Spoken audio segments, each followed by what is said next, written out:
Sometimes you just need like a hot beef injection, right? That's how you got kids. So let's talk about a roast instead. I love a roast. Okay. And I'm going to tell you how I came upon this roast, this little slab of beef. Tell me.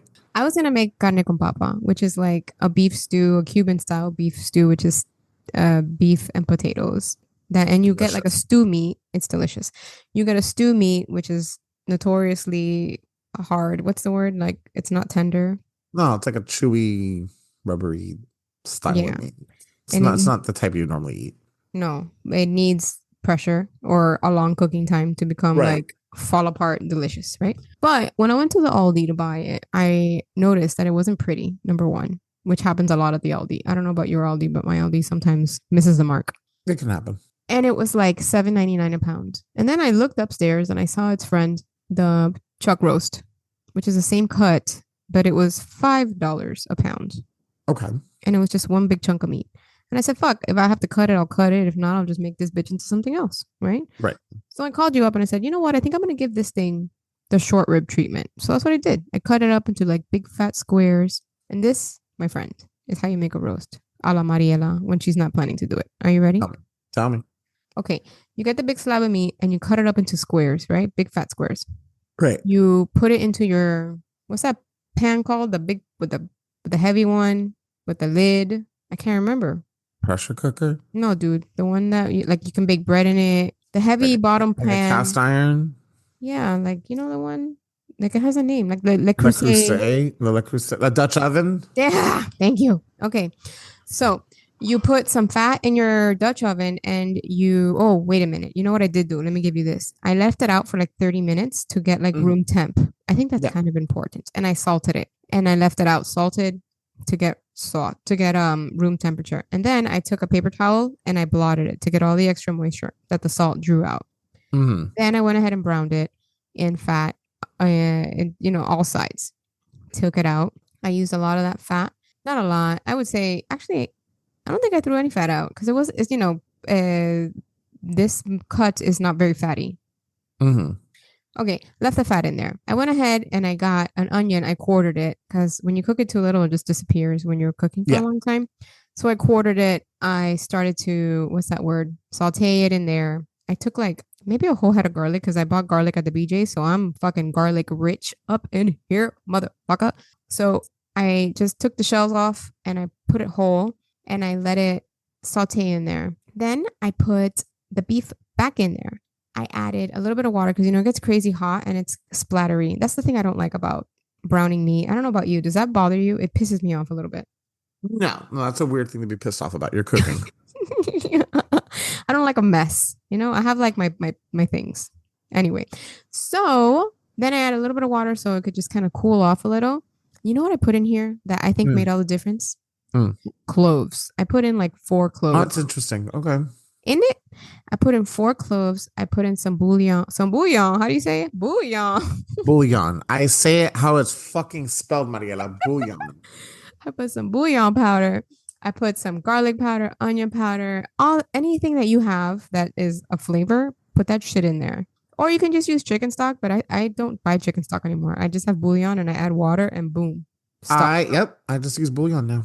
Right? It's so much Yep. easier and it's flavorful. Oh, I also put some tomato, like a big, maybe 2 tablespoons of tomato paste. Okay. It's delightful. I put that in there. And Keter, that's all she wrote. Oh, Worcestershire sauce.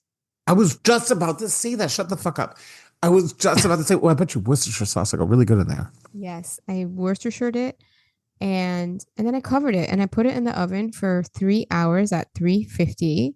And that was it, Keter. And like my kids, they don't like this. So you know what I did? I Mm. got a piece of bread Hmm. and I shredded the beef and I put it in like a sandwich and they ate that shit Oh, right yeah. up. But for my husband likes mashed potatoes. My kids would rather die than eat mashed potatoes, which I don't understand. That's so weird. How could you not like mashed potatoes? Your kids Both are of weird them. like that. That's interesting. Anyway, I was gonna make the fake kind because we do that here at Yeah. Chez Mariela. But I only had like a quarter cup of flakes left, and I thought, who the fuck keeps a quarter cup of flakes in their pantry?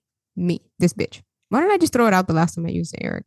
Do you know? Yeah, I have flakes in my pantry too. I didn't throw it out. Oh, it's so stupid. Anyway, so I had the little potatoes and I went ahead and I quartered them. And I wanted to make this fast because I was tired. Okay. This Sunday, I had cleaned the house. I didn't want to do shit. And then I thought, how can I make this easier for myself? And I don't know if I've seen this elsewhere. So pardon me if I'm, what's that word when you take something from someone else? Stealing? Yeah, but like plagiarizing. Okay. I don't know if I'm plagiarizing this recipe. If I am, I please apologize. But this is what I did. Instead of boiling the potatoes and then taking them out and smashing them and seasoning them and putting milk in it, I cook them in cream, a little bit of water until just covered, like where the little peaks of the potatoes were just like peeking out. Okay. Ah, And then I put some bouillon in that, some garlic powder, and I cooked it, the potatoes in the cream. Fuck me, Eric. It took like, that sounds like a good potato. oh my God, it took like maybe 12 minutes for the potatoes to get nice and soft.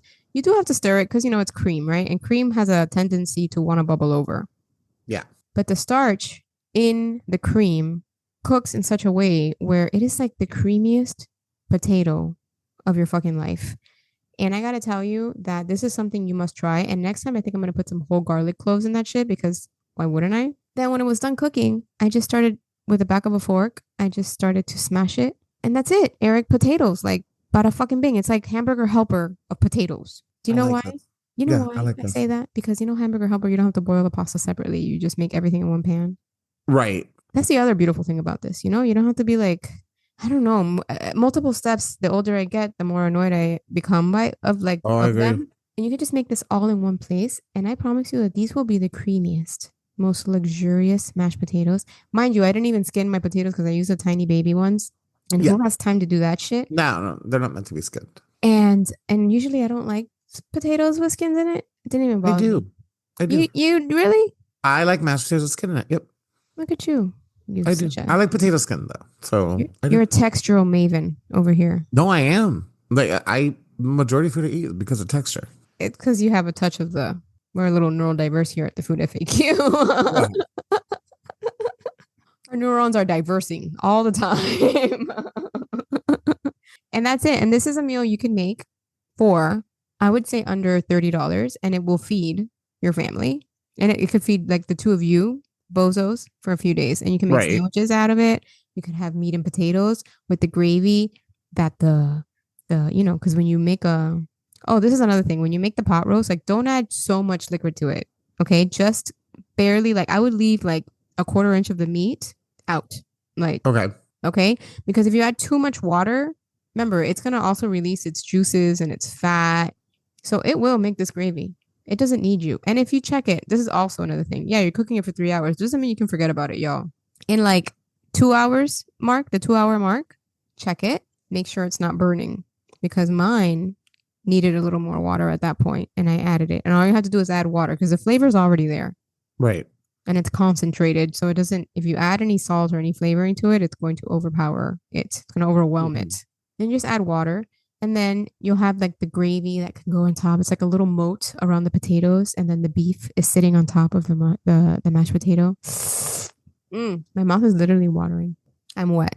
Let me tell you something. Mm, I am more interested in these mashed potatoes than I am the pot roast. agreed. Same. So you cook the potatoes in the cream. Correct. Wow. Do you remember how much cream to water you used? Okay, so this is the thing, right? It depends on the size of your pot and it depends on how many potatoes. So it's not like an exact science. What you do is Right. you cut up your potatoes and you put them in the pan, and then you just add enough cream and water, however much you want, honestly. I wouldn't use straight up cream because Right. I'm not a huge fat ass, just a little bit. Right. I did want to mix it, but just so that it's covered enough so like you see the peaks of the potatoes still exposed in your pan. Does that make Okay. sense? Yeah, that makes total sense. So I use a saucepan, which is another good vessel, I feel. If you're not making a lot of potatoes, obviously, it depends on how many people you're feeding. I was just feeding my husband, really, because I didn't even want it at that point. I was so tired.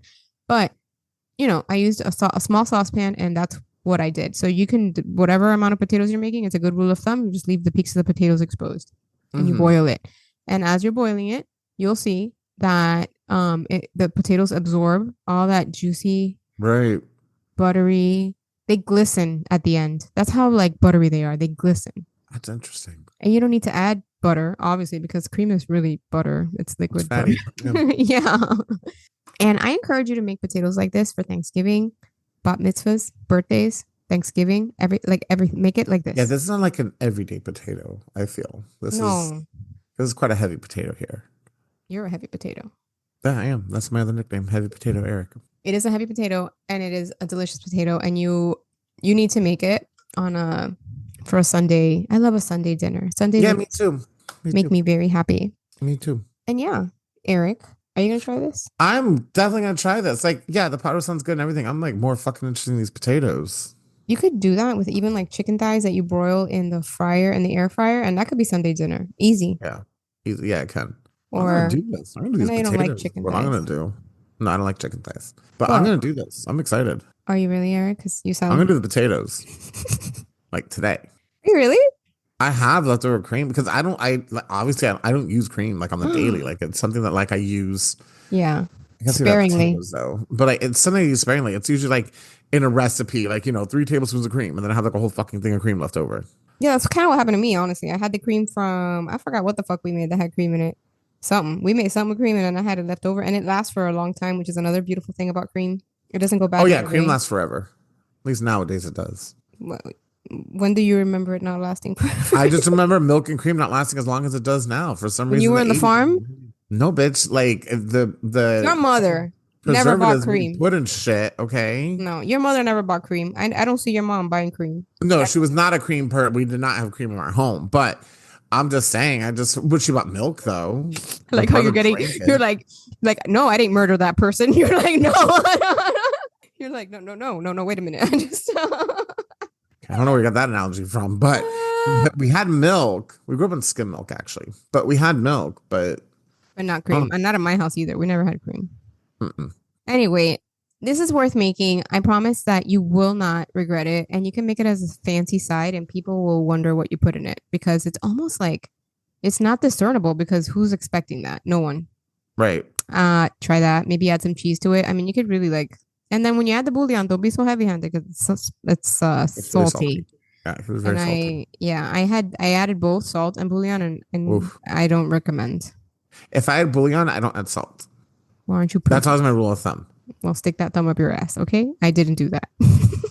The last couple episodes, you've been really vicious towards me, and I don't know what I've done to you, but I'm spicy Latina, don't you know? That's how I we are. wanna. No, you're just a dick. It has nothing to do with you being spicy or Latina. It just has you being a dick. I'm a Anyways, bitch. I'm gonna go get the. No, you dick. I'm gonna go. Gonna go make potatoes now. Mm, I can even imagine like leftover potatoes of this would be good in like a papa rellena or something. Oh yeah. Oh, fuck. That sounds so good. I'm Oh craving yeah. things. Anyway, we hope you make these potatoes because they're definitely worth making and having with a delicious side of beef like Eric. That's right. Side of beef Eric. Anyway, don't forget to leave us a 5-star review on your favorite podcast player and try our recipes and send us an email or something. I don't know. Send us your recipes. We want to try them out. I love trying new people's recipes. Me too. Anyway, have a great week and we'll see you soon. Bye. Bye bye.